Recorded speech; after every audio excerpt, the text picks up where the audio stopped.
आप सभी का इस YouTube चैनल पर हार्दिक स्वागत करता हूं। मैं विकास रावत। जैसा कि आपको पता है कि 23 तारीख को आपका TET का एग्ज़ाम है। उसी एग्ज़ाम के लिए हमने एक पर्यावरण श्रृंखला शुरू की है जो आपका एक क्विक रिवीजन के तौर पर आपको इस एग्ज़ाम में मदद करेगी।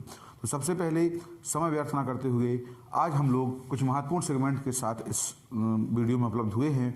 सबसे पहले हम लोग कुछ प्रमुख वन संरक्षण जो आंदोलन किए गए हैं उनके बारे में जानेंगे और इसके बाद हम लोग कुछ प्रमुख वन जीव परियोजनाएं या प्रोजेक्ट जो चलाए जा रहे हैं भारत में उनके बारे में हम लोग इसकी चर्चा करेंगे। तो सबसे पहले हम लोग चर्चा करेंगे वन संरक्षण आंदोलनों की। तो वन संरक्षण आंदोलन की अगर बात करें तो याद रखना है पहला आंदोलन जो है आपका बिश्नोई आंदोलन के नाम से जाना जाता है। बिश्नोई आंदोलन के बारे में अगर चर्चा करें तो बिश्नोई आंदोलन एक बिश्नोई जनजाति है। इस जनजाति के द्वारा, ये जनजाति राजस्थान में पाई जाती है। तो राजस्थान की इस जनजाति के द्वारा वर्ष 1731 के आसपास एक आंदोलन हुआ था। इसको बिश्नोई आंदोलन के नाम से जाना जाता है। अमृता देवी बिश्नोई के द्वारा ये आंदोलन चलाया गया। इस आंदोलन में था क्या कि खेजड़ी के वृक्ष हेतु चलाया गया था।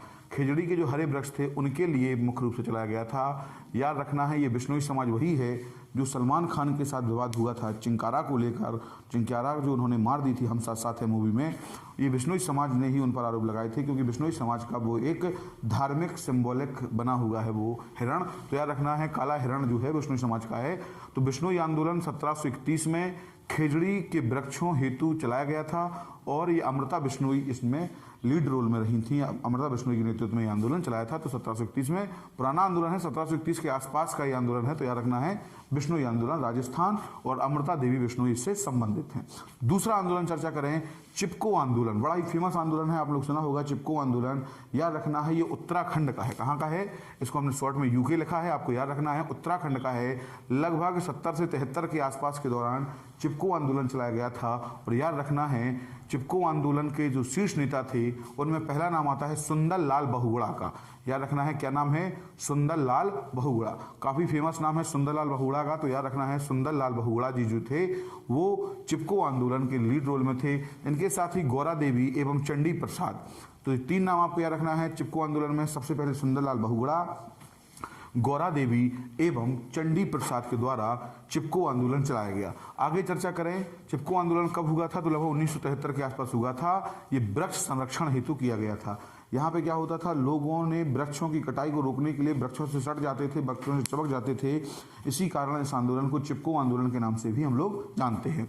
आगे चर्चा करें एपिको आंदोलन। देखिए कन्नड़ भाषा में चिपको को एपिको कहा जाता है। तो ये एपिको आंदोलन कब शुरू किया गया? 1800 या 1980 से लेकर 83 के समय आंदोलन चलाया था। इसके जो हेड थे वो पांडुरंग हेगड़े थे। कौन थे? पांडुरंग हेगड़े थे। कर्नाटक में ये मुख्य रूप से चलाया गया था। तो एपिको आंदोलन का संबंध कर्नाटक राज्य से है और पांडुरंग हेगड़े इसमें मुख्य भूमिका में रहे थे। तो आपको इसके बारे में भी याद रखना है। तो ये कौन सा आंदोलन हो गया आपका? पांडुरंग हेगड़े के द्वारा चलाया गया एपिको आंदोलन। एपिको सेम चिपको आंदोलन की तर्ज पर चलाया गया था कर्नाटक में। तो याद रखना है यहाँ भी लोग पेड़ों से जाके चिपक जाते थे। तो एपिको आंदोलन ये कहाँ पे है? कर्नाटक में चलाया गया। जबकि चिपको आंदोलन उत्तराखंड में चलाया गया सुंदरलाल बहुगुणा, गौरा देवी एवं चंडी प्रसाद के नेतृत्व में। आगे चर्चा करें एक नवधान्य आंदोलन है। ये आपको याद रखना है, कम पूछा गया है लेकिन पूछा जा सकता है। नवधान्य आंदोलन का संबंध किससे है? नवधान्य का मतलब होता है नई फसलों से। तो याद रखना है ये जैविक खेती को प्रोत्साहित करने के लिए एक आंदोलन चलाया गया था। वंदना शिवा इसकी मुख्य रूप से इसको लीड किया था, नेतृत्व दिया था। तो याद रखना है नवधान्य आंदोलन 1987 का है और वंदना शिवा के द्वारा यह आंदोलन चलाया गया था। आगे चर्चा करें नर्मदा बचाओ आंदोलन। बहुत महत्वपूर्ण आंदोलनों में से एक आंदोलन है नर्मदा बचाओ आंदोलन। याद रखना है नर्मदा बचाओ आंदोलन सरदार सरोवर बांध की ऊंचाई बढ़ाने के विरोध में किया गया ये आंदोलन था। मध्य प्रदेश इससे मुख्य रूप से प्रभावित था। तो याद रखना नर्मदा बचाओ आंदोलन। इसमें पहला नाम क्या रखना है? मेघा पाटेकर। तो मेघा पाटेकर जी जो हैं 1985 के इस आंदोलन में लीड रोल में थी और साथ ही बाबा आमटे का भी नाम आपको याद रखना है। तो दो बड़े नाम हैं, एक मेघा पाटेकर है और दूसरा बाबा आमटे है। तो मेघा पाटेकर एवं बाबा आमटे का संबंध नर्मदा बचाओ आंदोलन 1985।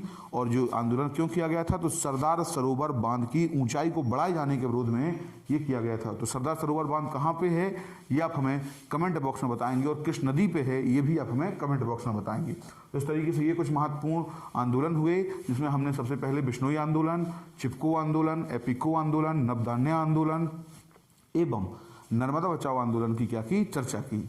अब हम आगे चलते हैं, प्रमुख जो वन जीव प्रोजेक्ट या परियोजनाएं भारत में चलाई जा रही हैं उसके बारे में चर्चा करें तो सबसे पहले है, सबसे महत्वपूर्ण है टाइगर प्रोजेक्ट। याद रखना है, टाइगरों के संरक्षण हेतु भारत में एक टाइगर प्रोजेक्ट लॉन्च किया गया था।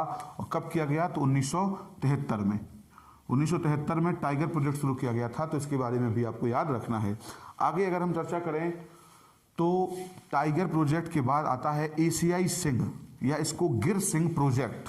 एशियाई सिंह या गिर सिंह प्रोजेक्ट, गुजरात की गिर पहाड़ियाँ पाई जाती हैं गुजरात में, वहाँ पे गिर जो पहाड़ियाँ हैं वहाँ पर एशियाई सिंह पाए जाते हैं, इनको बब्बर शेर भी हम लोग कहते हैं। वहीं पर गिर सिंह प्रोजेक्ट या एशियाई सिंह प्रोजेक्ट चलाया गया, और ये भी कब चलाया गया, तो याद रखना है 1973 में ये गिर सिंह प्रोजेक्ट भी चलाया जाता है। इसके बाद है हंगोल परियोजना। याद रखना है, जम्मू कश्मीर में पाए जाने वाला एक हिरण है जिसको हम लोग हंगोल हिरण के नाम से जानते हैं, तो हिंगोल प्रोजेक्ट या हंगोल प्रोजेक्ट चलाया गया 1970 में। तो याद रखना है 1970 में एक बहुत फेमस प्रोजेक्ट है हंगोल प्रोजेक्ट या हंगोल परियोजना। तो दाची गांव जो राष्ट्रीय उद्यान है वो फेमस है हंगोल के लिए, तो याद रखना है हंगोल परियोजना 1970 में कहाँ चल रहा है, जम्मू कश्मीर या पूरे भारत में है। आगे चर्चा है कस्तूरी मृग परियोजना, बहुत फेमस है कस्तूरी मृग परियोजना 1970। कब का है, 1970 का है कस्तूरी मृग परियोजना। हंगोल मृग परियोजना ये भी मृग से संबंधित है कि कस्तूरी मृग, तो कस्तूरी मृग भी 1970 में है। अगला है समुद्री कछुआ या समुद्री कछुआ संरक्षण परियोजना। याद रखना है 1975 में। तो उड़ीसा सरकार के द्वारा मुख्य रूप से इसको चलाया गया था, बाद में भारत सरकार ने इसको संरक्षण दिया है। तो समुद्री कछुआ या कछुआ संरक्षण परियोजना 1975 के लिए चलाया गया है। याद रखना है भारत में एक बड़ा ही फेमस तट है, उस तट पर ओलिव रिडले नामक कौन आते हैं, ओलिव रिडले नामक कछुआ की प्रजाति आती है और यहाँ प्रजनन के लिए फेमस है। तो समुद्री कछुआ जो है ओलिव रिडले वो भारत की किस तट पर आता है ये आप हमें कमेंट में बताएंगे, लेकिन फिलहाल याद रखना है समुद्री कछुआ या कछुआ संरक्षण परियोजना। तो याद रखना है समुद्री कछुआ या कछुआ संरक्षण परियोजना 1975 में इसको शुरू किया गया। आगे है गेंडा परियोजना। कौन सी परियोजना है, राइनो प्रोजेक्ट या गेंडा परियोजना। याद रखना है वर्ष 1987 में। कब का है, तो वर्ष 1987 में इसके बारे में आपको याद रखना है कि गेंडा परियोजना कब शुरू किया गया, तो वर्ष 1987 में किया गया, राइनो प्रोजेक्ट के नाम से जाना जाता है। अगला है प्रोजेक्ट रेड पांडा, बहुत फेमस है प्रोजेक्ट रेड पांडा। कल भी हम लोगों ने पिछली क्लास में भी एक पांडा की बात की थी जिसको हमने जायंट पांडा या उसको दैत्याकार पांडा भी कहते हैं। तो ये लेकिन दूसरा है red panda. Project red panda कब शुरू किया गया, तो 1996 में किया गया। कब किया गया, 1996 में। तो याद रखना है रेड पांडा प्रोजेक्ट कब लॉन्च किया गया, 1996 में। अगला है गिद्ध संरक्षण परियोजना। तो गिद्ध संरक्षण परियोजना 2006, इसके बारे में आपको याद रखना है। तो गिद्ध संरक्षण परियोजना 2006 में शुरू किया गया था, तो इसके बारे में भी आपको याद रखना है। अगला है गंगा नदी डॉल्फिन प्रोजेक्ट, ये गंगा नदी डॉल्फिन परियोजना। इस परियोजना के बारे में आपको याद रखना है कि ये परियोजना 2009 से चलाई जा रही है।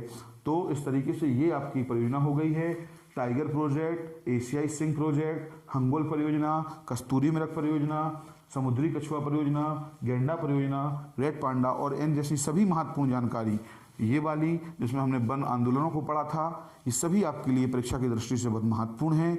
आप लोग इसकी शानदार रिवीजन करते रहिए, बार बार इसको एग्जाम टाइम पर देखिए, और हम ये आशा करते हैं कि ये आपकी परीक्षा में एक रामबाण की तरह सिद्ध होंगे। इसी अच्छी बात के साथ मैं विकास रावत मिलता हूँ आपसे अगली वीडियो में। और एक और महत्वपूर्ण बात कि इस चैनल को ढेर सारा प्यार दीजिए, लाइक करिए, सब्सक्राइब करिए एवं बेल आइकन को प्रेस करिए और ज़्यादा से ज़्यादा लोगों को शेयर करिए। धन्यवाद।